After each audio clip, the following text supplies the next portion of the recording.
You wake up in a soft bed, reach for packaged food, and scroll your phone without fear. The closest thing to danger? A barking dog behind a gate. But rewind the clock thousands of years, and simply waking up was never a guarantee. For prehistoric humans, the world wasn't inconvenient. It was lethal. No antibiotics, no warm shelter, no second chances. Every shadow could hide a predator. Every sip of water could be your last. Even the wind carried invisible killers no one could name.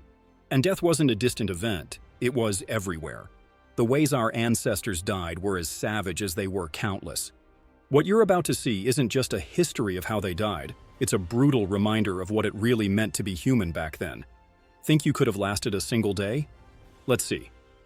The relationship between prehistoric humans and the animals they shared their world with was complex.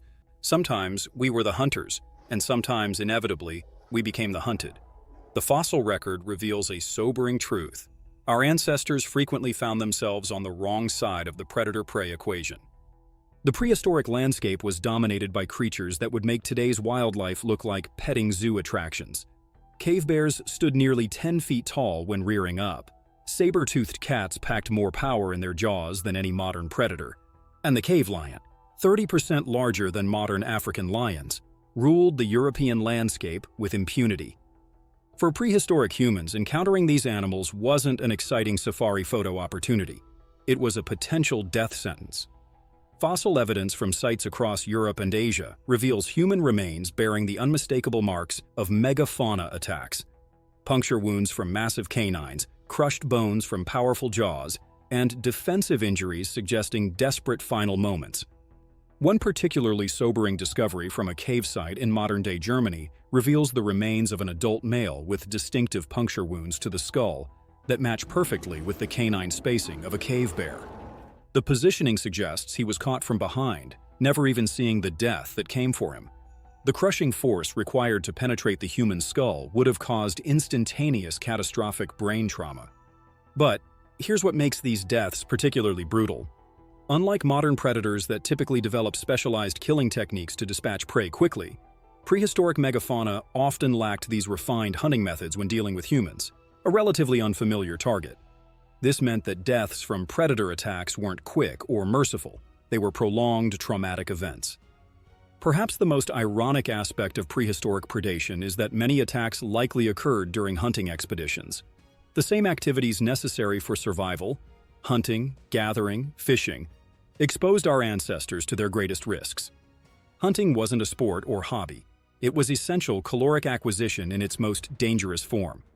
Analysis of Neanderthal remains consistently shows patterns of trauma similar to those seen in modern rodeo performers. Multiple, healed fractures and injuries concentrated on the right side of the body. This suggests frequent close-quarters combat with large prey animals that often fought back with devastating effectiveness. For one Neanderthal individual discovered in Iraq, this occupational hazard proved fatal. The skeleton shows evidence of a massive impact to the chest, consistent with being gored or trampled by a large hoofed animal, possibly during a hunting attempt. The sternum was shattered, with bone fragments driven into what would have been the heart and lungs.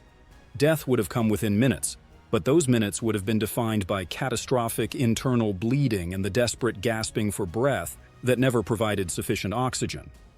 What makes this discovery particularly poignant is the presence of previously healed injuries on the same skeleton, evidence that this individual had survived similar dangerous encounters before, only to eventually lose the lethal lottery that prehistoric hunting represented. While land predators were a clear danger, the waters our ancestors relied on hid equally deadly threats. Around 3,500 years ago, on the coast of prehistoric Japan, the ocean was more than a backdrop. It was a food source, a tool supply, and a daily risk. Feeding the community meant facing those waters, no matter what lurked beneath. For one hunter, now known to archaeologists only as Tsukumo 24, a routine fishing expedition became his final moments on Earth. The remains, discovered at the Tsukumo Shell Mound site in Japan, tell a story more terrifying than any shark movie. The skeleton, remarkably preserved, reveals a pattern of trauma that makes forensic scientists wince. Extensive sharp force injuries across the left leg, pelvis, and lower arm, with distinctive serration patterns that match only one culprit. a large shark.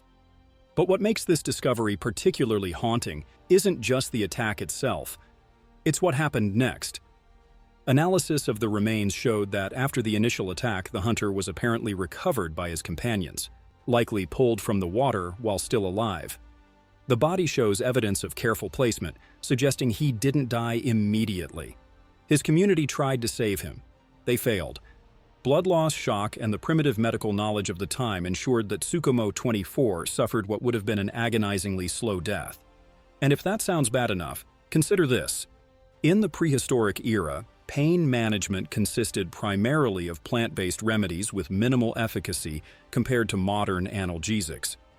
Every excruciating moment would have been experienced with an intensity we can barely comprehend. Despite the violent death, his community invested significant effort in his proper interment, suggesting the deep social bonds that helped our species survive despite such dangers. Long before nations warred with sophisticated weapons, our ancestors engaged in conflicts just as deadly, if less technologically advanced. The archaeological record reveals a sobering truth. Interpersonal violence is as old as humanity itself. Some of the most brutal prehistoric deaths weren't caused by predators or disease, but by other humans. At Jebel Sahaba, an ancient cemetery in Sudan dating back 13,000 years, archaeologists discovered something disturbing.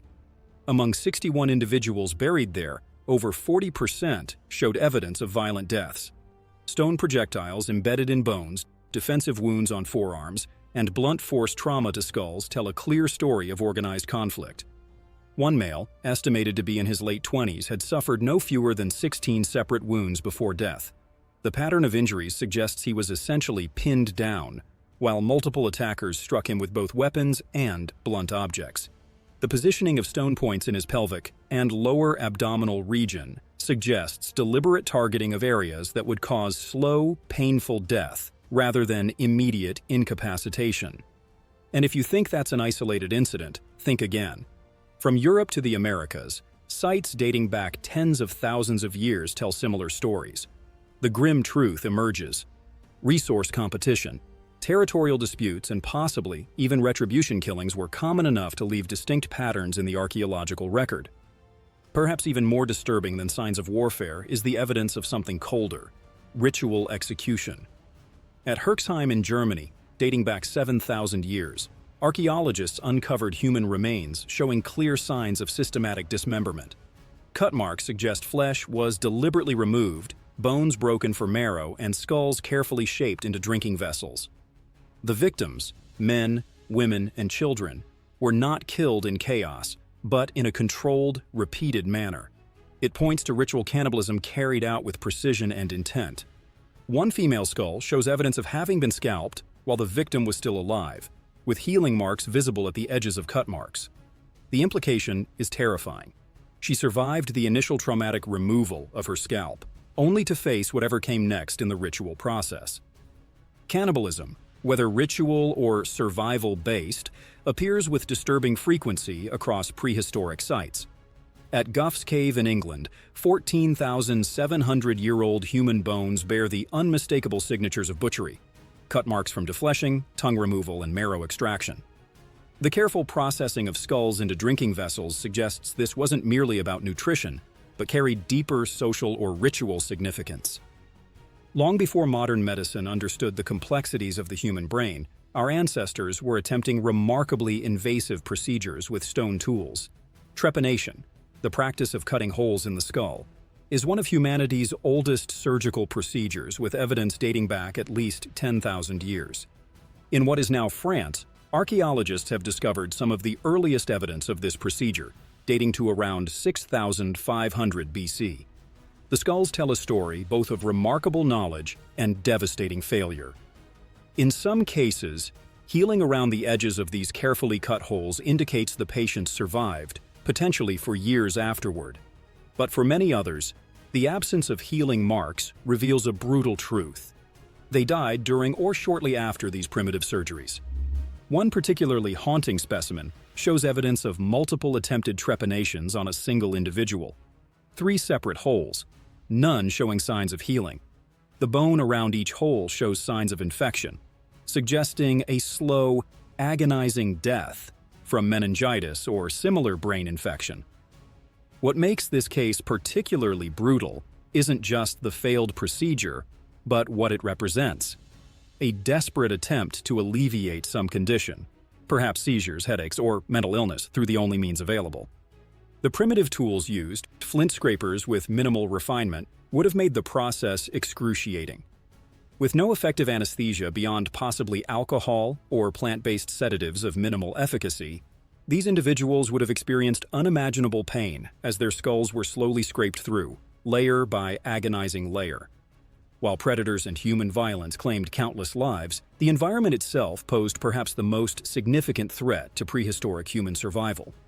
From sudden catastrophes to slow-motion disasters, natural forces created some of the most brutal and widespread prehistoric deaths. When environments change rapidly, humans often find themselves fatally unprepared. Perhaps nowhere is this more hauntingly preserved than in the ice mummies discovered in various parts of the world.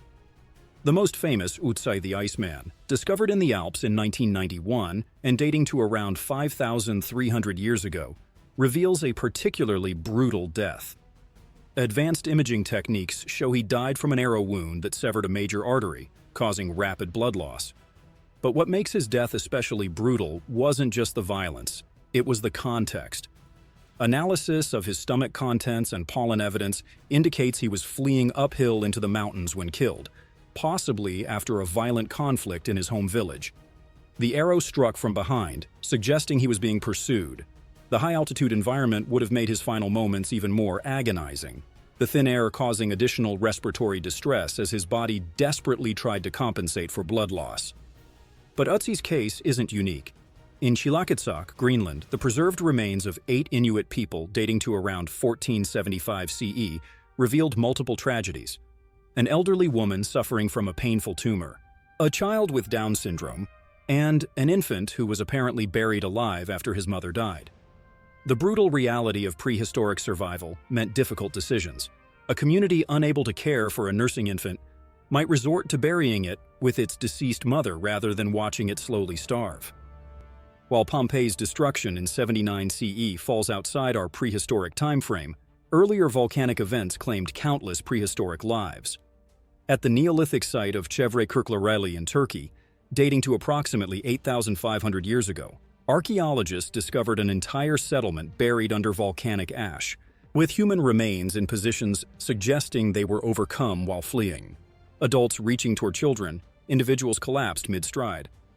The brutality of volcanic deaths lies in their progression. First comes terror as the earth literally explodes, then comes the rain of hot ash and pumice, causing severe burns and trauma. For those not killed immediately, the worst was yet to come. Toxic gases and ash inhalation leading to progressive suffocation as lungs filled with essentially concrete-forming material. Analysis of similar victims from later historical eruptions shows evidence of thermal shock, the breathing in of superheated air that literally cooks the respiratory system from the inside. What makes these environmental deaths particularly brutal is their scale and inevitability. Unlike predator attacks that might be avoided through vigilance or human violence that might be negotiated, when the very earth beneath prehistoric feet became the killer, there was truly nowhere to run. The Atacama drowning victims, the ice mummies, and the volcanic casualties all reveal a fundamental truth about prehistoric human existence. Our ancestors lived at the mercy of environmental forces they couldn't predict or control. Their deaths weren't just brutal in physical terms, but in their psychological dimension. The terrifying realization, in their final moments, that the world itself had turned against them. But perhaps the most brutal deaths came from enemies our ancestors couldn't even see: disease-causing pathogens. Without germ theory, antibiotics, or modern medical knowledge, prehistoric humans were defenseless against microscopic killers that would shape human history. 5,000 years ago, a hunter-gatherer in what is now Latvia became part of medical history, though he wouldn't know it for millennia. Discovered by archaeologists and subjected to advanced genomic analysis, this individual, a young man in his 20s, holds the distinction of being the earliest known victim of the plague. DNA extracted from his teeth contained the unmistakable genetic signature of Yersinia pestis, the same bacterium responsible for the Black Death that would kill up to 200 million people across Europe and Asia thousands of years later. But what makes this case particularly significant isn't just its age. It's what it tells us about how this devastating disease first entered human populations. Analysis of the remains suggests he was infected through direct contact with a rodent, likely while hunting or processing the animal for food. The strain of plague bacteria was ancestral to all later forms, revealing this wasn't yet the highly efficient human-to-human transmission machine it would eventually become.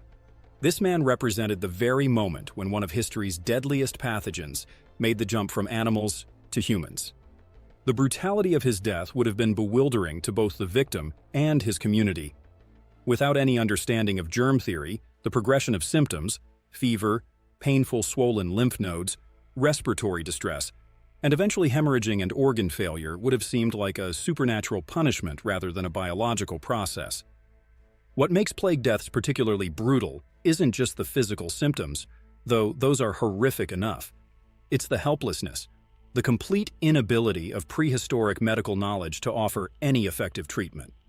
Based on the burial positioning and lack of grave goods, some archaeologists suggest his community may have feared his condition, perhaps recognizing its contagious nature through bitter experience, and isolated him during his final days. Beyond bacterial infections, prehistoric humans battled a constant war against parasitic infections that, while rarely leaving direct evidence on skeletons, are preserved in other archaeological contexts, like preserved fecal matter. Analysis from sites across the world shows prehistoric humans suffered from a staggering burden of parasites: intestinal worms, flukes, protozoan infections, and ectoparasites like lice and fleas that could transmit other deadly diseases. One particularly revealing case comes from a 6,500-year-old site in Cyprus, where an entire family group shows evidence of severe anemia consistent with chronic hookworm infection. The youngest child, approximately 4 years old, shows the most severe pathological changes, suggesting the infection contributed directly to their death. Hookworms attached to the intestinal walls would have continuously drained blood, causing progressive anemia, protein deficiency, and in children, profound developmental impacts. The youngest and most vulnerable would have experienced extreme fatigue and weakness that would have made even simple movement exhausting. Their abdomen would have become distended despite overall emaciation, creating the characteristic pot-bellied appearance associated with severe malnutrition. Cognitive impairment from protein and iron deficiency would have affected their development and responsiveness. Eventually, heart failure would occur as the cardiovascular system failed to compensate for chronic blood loss, a particularly cruel end for a child so young. The brutality in these deaths lies in their preventability by modern standards. Simple interventions, clean water, basic sanitation, or anti-parasitic treatments would have saved countless prehistoric lives. Instead, many of our ancestors lived their entire lives never knowing what it felt like to be truly free of parasitic burden. Now, if you think these deaths were brutal, wait until you learn what it took to stay alive. Because for prehistoric humans, survival wasn't a triumph. It was a nightmare. Click here to see what survival really meant. This is Roaring Echo. Thank you for watching.